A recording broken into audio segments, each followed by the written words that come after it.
क्या शान है मोमिन की बेखौफ ये बतलाना, क्या शान है मोमिन की बेखौफ ये बतलाना। तुम हक़ के सिपाही हो,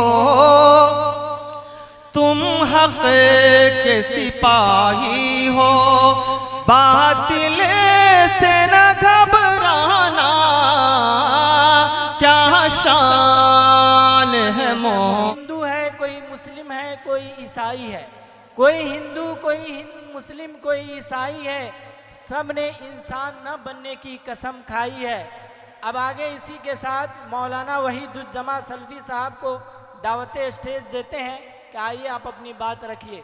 बता रहा हूँ, उम्मीद है कि आप लोग गौर से सुनेंगे और उस पर अमल करेंगे।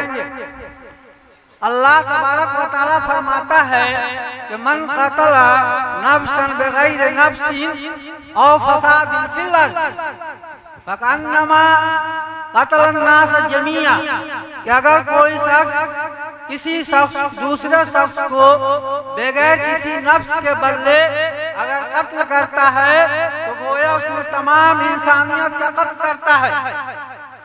और आगे फरमाया कि जो शख्स किसी एक नफ्स को बचाता है, उसको कत्ल होने से बचाता है, तो तमाम इंसानियत को बचाता है। ये इस्लाम का पैगाम है कि आदमी एक शख्स को अगर कत्ल करता है तो इस्लाम कहता है तुमने पूरी इंसानियत का कत्ल कर दिया। ये इस्लाम का पैगाम है। दूसरे जगह पर फरमाया कुंतुम उखरिजत लिन्नास तामुरूना बिल मारूफ व तनहौना अनिल मुनकर, कि तुम एक ऐसी जमात हो जो पैदा किए गए हो, निकाले गए हो, ताकि तुम दूसरों को अच्छी बातों का हुक्म दो और बुरी बातों से रोको। इस आयत करीमा में अल्लाह तबारक व तआला इस कौम से फरमाता है कि तुम एक ऐसी कौम हो, ऐसी जमात हो जिसकी तख्लीक, जिसकी पैदाइश का मकसद यह है कि तुम दूसरों को अच्छी बातों की तलकीन करो और बुराइयों से रोको। इस कौम का पहला मकसद यह है कि वह लोगों को फायदा पहुंचाए। अल्लाह के रसूल सल्लल्लाहु अलैहि वसल्लम फरमाते हैं कि जिस शख्स के ज़बान और हाथ से अगर कोई शख्स महफूज नहीं मोटरसाइकिल को मुसलमान नहीं, अच्छा मुसलमान होने के लिए जरूरी है कि वह अच्छा इंसान भी बने। अगर कोई शख्स अपने हाथ से या मोटरसाइकिल के स्टैंड में किसी को नुकसान पहुंचाता है, किसी को तकलीफ पहुंचाता है, तो अच्छा मुसलमान नहीं, वो अच्छा इंसान नहीं, अच्छा मुसलमान नहीं। और अल्लाह के नबी सल्लल्लाहु अलैहि वसल्लम फरमाते हैं कि जिसके पड़ोसी से मुतमईन न हो, खुश न हो, जो अपने पड़ोसियों को तकलीफ देता है, ऐसा शख्स हम में से नहीं।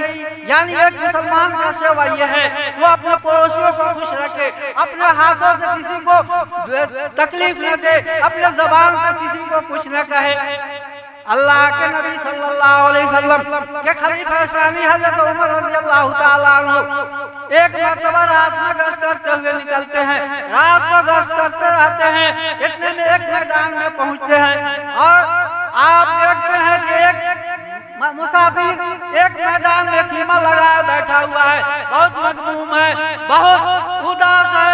आप जगह पहुंचते हैं और कहते हैं कि नबी सर बताओ तुम्हारा क्या मामला है, क्यों उदास बैठे हो, क्या तकलीफ है, क्या परेशानी है।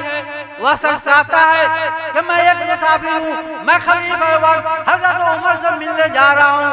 रात काफी हो गई थी, शहर के दरवाजे बंद हो गए, इसलिए मैं यहाँ रुक गया और मैं कल जाकर के खलीफा वक्त से मिलूंगा, अपना कुछ मामला उससे सुलझाऊंगा।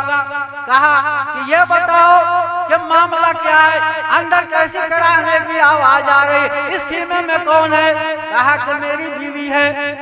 तुम क्यों पूछ रहे हो, क्यों सवाल कर रहे हो, जाओ अपना काम करो। वो खलीफा हज़रत उमर फारूक रज़ियल्लाहु ताला अन्हु को पहचानता न था, इसलिए कहा ज्यादा सवाल न करो।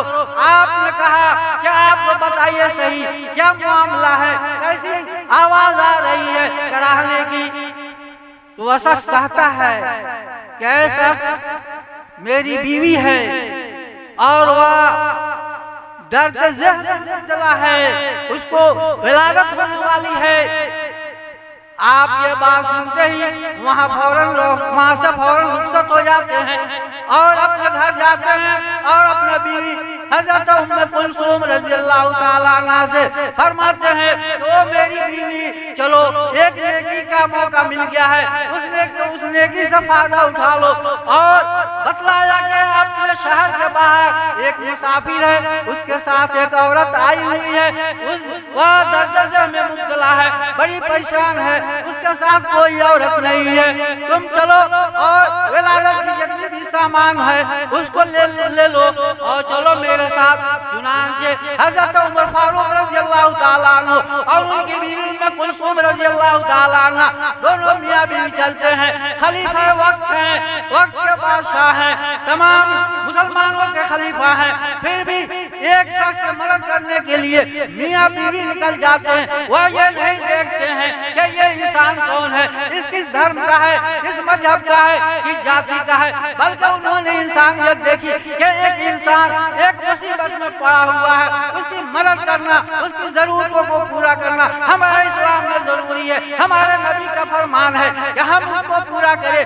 इसलिए वो दोनों मियां बीवी निकल जाते हैं और जाने के बाद उम्मे कुलसूम से कहते हैं ओ मेरी बीवी तू पर्दे के अंदर जा, उस काम के अंदर दाखिल हो जा और उसको देख उसकी क्या हालत है।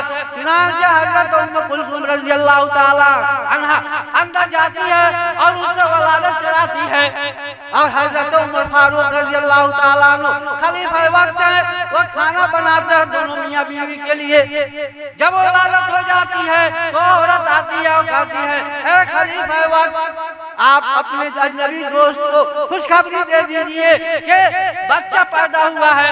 जब वो सब सुनता है कि ये खलीफा है, यही हज़रत उमर रज़ियल्लाहु ताला अन्हु है, यही अमीरुल मोमिनीन है, तो हक्का बक्का रह जाता है और माफी मांगता है कि अमीरुल मोमिनीन हमने आपको पहचाना नहीं, आपके साथ बेरुखी से बात किया, आपके साथ मैंने गुस्ताखी की। हज़रत उमर फारूक रज़ियल्लाहु ताला अन्हु ने कहा कोई बात नहीं है, तुम मुसीबत में थे, हमारा मुसीबत में तुम्हारा खिदमत करना, तुम्हारा सहायता करना, तुम्हारी मदद करना हमारे लिए जरूरी था।